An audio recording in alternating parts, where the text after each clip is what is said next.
For nearly a century, the Latin Kingdom of Jerusalem stood as a defiant, fragile anomaly. Born from the religious fervor of the First Crusade, it was a land defined by uneasy borders and a delicate status quo. Both Christian and Muslim powers had spent decades waging a war of minor victories and strategic retreats, a balance that seemed destined to last forever. But in July 1187, that balance didn't just tip, it shattered. On a scorched plateau known as the Horns of Hattin, a series of political blunders and a desperate thirst for water would end the dream of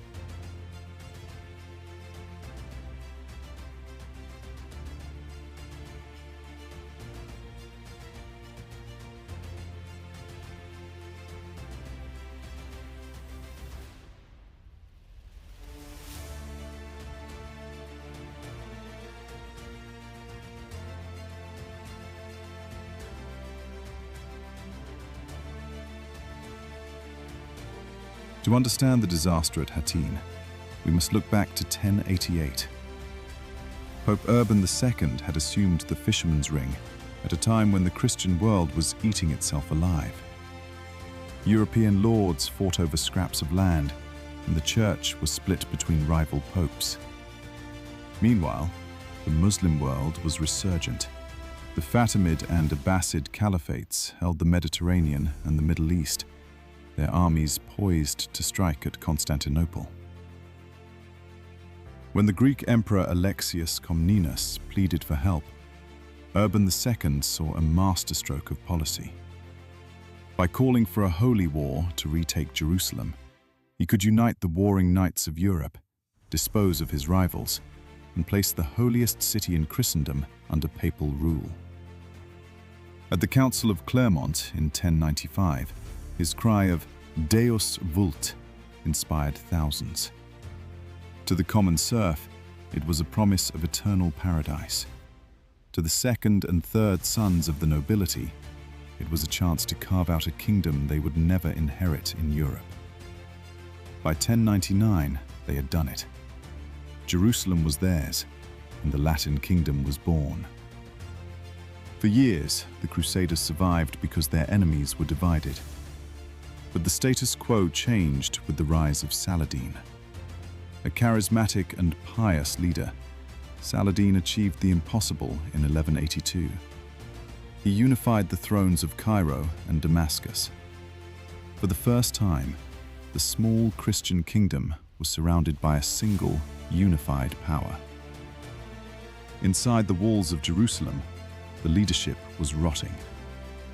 An internal rift split the court between the old guard, led by Count Raymond of Tripoli, and the ambitious newcomers following Guy of Lusignan. When King Baldwin IV died of leprosy, the crown passed to Guy, a man many local barons, including Raymond, refused to follow. Adding fuel to this fire was Reynaud de Chatillon, a rogue noble who operated from a fortress called the Crow's Nest. Reynaud couldn't resist raiding Muslim trade caravans, flagrantly violating treaties and giving Saladin the perfect pretext for invasion. The political cracks are beginning to show, and the desert heat is rising. If you're finding this deep dive into the turning points of history engaging, make sure to hit that like button and subscribe to Sword and Scribe. Your support helps us bring these legendary battles to life. In the summer of 1187, Saladin moved.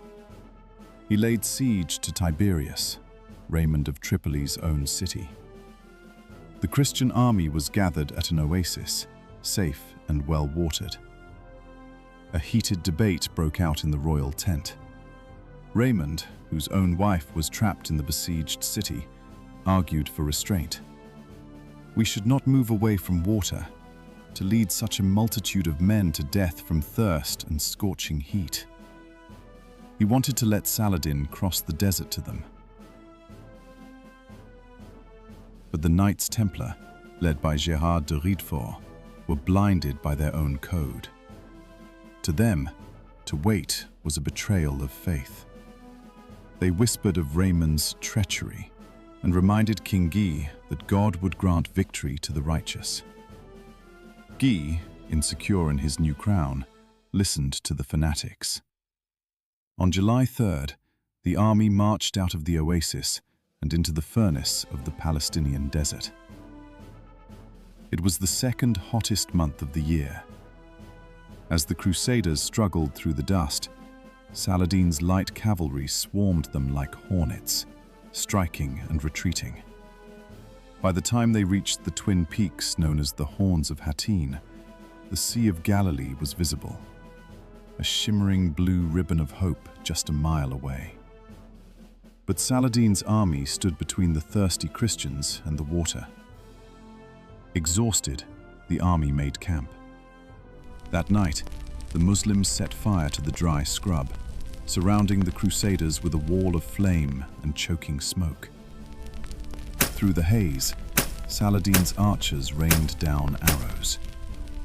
By morning, the Christian infantry was broken by misery. They fled to the slopes of the Horns, refusing to fight, collapsing from dehydration. The elite knights made a final, desperate stand around the true cross, but it was a lost cause. The king, the Grand Master of the Templars, and Reynald de Chatillon were all captured. The defeat was the death blow for the Latin kingdom.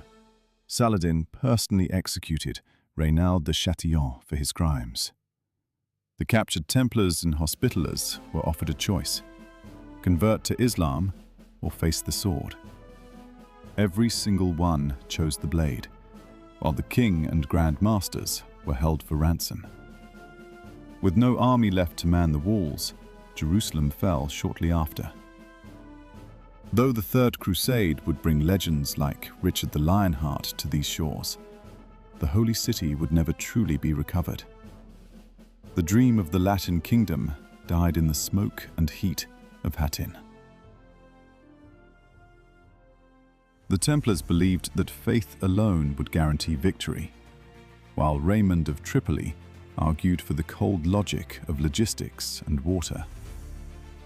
In your opinion, was the fall of Jerusalem inevitable once Saladin unified his people? Or did the Crusaders' own religious fanaticism lead them into a trap they could have easily avoided? Let me know what you think in the comments below.